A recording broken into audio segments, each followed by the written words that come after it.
আমার নাম অনিতা এবং আমি মার্কেটিং এক্সিকিউটিভ পদে চাকরি করছি। আমি জানতে চাই যে আমি আমার এক মুসলিম বন্ধুর কাছ থেকে শুনেছি যে শেষ পর্যন্ত সকল মুসলিম নাকি জান্নাতে যাবে এবং যারা অমুসলিম তারা সবাই জাহান্নামে যাবে।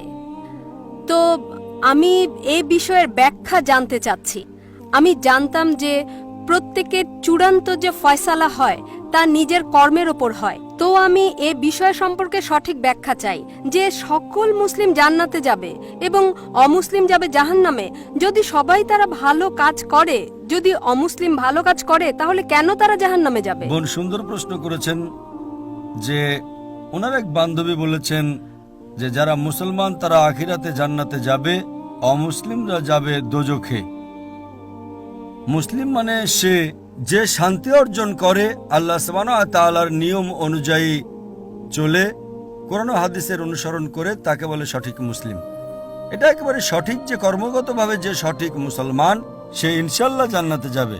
কিন্তু আপনার প্রশ্ন হচ্ছে যে অমুসলিম ভালো কাজ করে সে কেন জান্নাতে যাবে না? বোন, জান্নাতে যাওয়ার জন্য শর্ত আছে 4টি। যখন আমি আমার 10ম শ্রেণী পাশ করি, আমি সেন্ট পিটার্স স্কুল থেকে পাশ করি। যখন আমি আইসিএসসিতে ছিলাম 10ম শ্রেণীতে, তখন পরীক্ষাতে আমার 6টি আবশ্যকীয় বিষয় ছিল: ইংরেজি, গণিত, বিজ্ঞান, ভূগোল, ইতিহাস, হিন্দি। 6টি বিষয় আবশ্যকীয়। 6টি বিষয় পাশ করাটা জরুরি ছিল।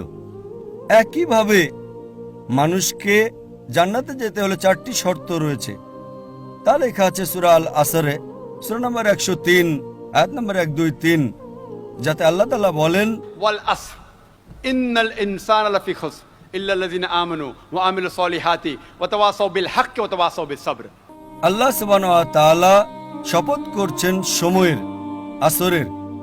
নিশ্চয়ই মানুষ ক্ষতিগ্রস্ত, শুধু তারা যারা 4টি বিষয়ে সাফল্য লাভ করে তারা ক্ষতিগ্রস্ত নয়।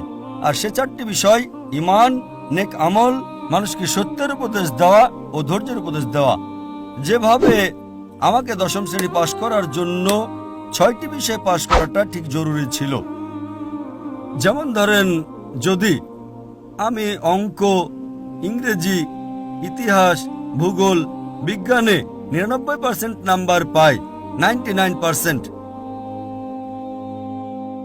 এবং হিন্দি বিষয়ে শুধু আমি 10% পাই এবং পাশের নম্বর 40% হয়, পাশের জন্য 40 নম্বর প্রয়োজন। যদি একটা বিষয়ে আমি হিন্দিতে 10% নাম্বার পাই এবং বাকি 5টা বিষয়ে 99% নাম্বার পাই, তখন কি আমি 10ম শ্রেণী পাশ করতে পারবো কি না? বোন, আমি আপনাকে জিজ্ঞেস করছি, আমি 10ম শ্রেণী পাশ করতে পারবো কি পারবো না? এক বিষয়ে 10%, অন্য 5টা বিষয়ে 99%, আমি 10ম শ্রেণী পাশ করতে পারবো কি পারবো না? জি না। না। কেন?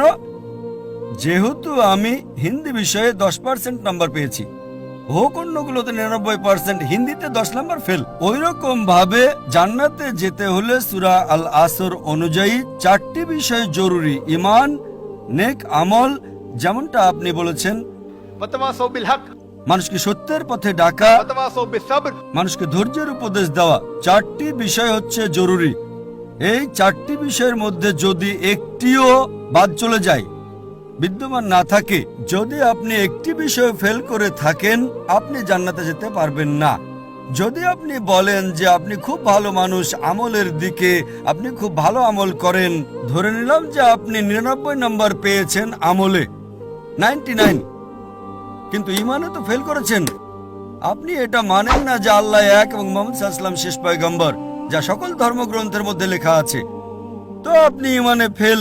আপনি যতই নেক কাজ করেন, 99% নাম্বার পান, 100 নাম্বার পান বাকি 3টা অংশে, কিন্তু ঈমানে ফেল হলে তো আপনি জান্নাতে যেতে পারবেন না। এই একইভাবে যদি কোনো মানুষ হয় নামে মুসলমান, ভালো কাজ করে না, নেক আমল করে না, ওয়া তাওয়াসাউ বিল হক, আহ্বান করছে না লোকদের, সত্যের পথে ডাকছে না, কিংবা মানুষকে ধৈর্যের উপদেশ দিচ্ছে না, শুধু নামে মুসলমান, মোহাম্মদ, সুলতান, জাকির, আব্দুল্লাহ, তো সে জান্নাতে যাবে না। তাকে জান্নাতে যেতে হলে ঈমান, নেক আমল, মানুষকে সত্যের উপদেশ ও ধৈর্যের উপদেশ দেওয়া, 4টি বিষয় দরকার। এই জন্যই আপনার আমল যতই ভালো হোক, যদি ঈমান না থাকে যে আল্লাহ এক এবং আল্লাহ তাআলা ছাড়া অন্য কারো ইবাদত করা উচিত নয়, এবং এটাতে ঈমান নেই যে মুহাম্মদ সাল্লাল্লাহু আলাইহি সাল্লাম শেষ পয়গম্বর, তা আপনি জান্নাতে কখনোই যেতে পারবেন না। বোন, আপনি কি আমার উত্তরে সন্তুষ্ট হয়েছেন? জি হ্যাঁ, ধন্যবাদ ব্যাখ্যার জন্যে। আপনাকেও স্বাগতম বোন।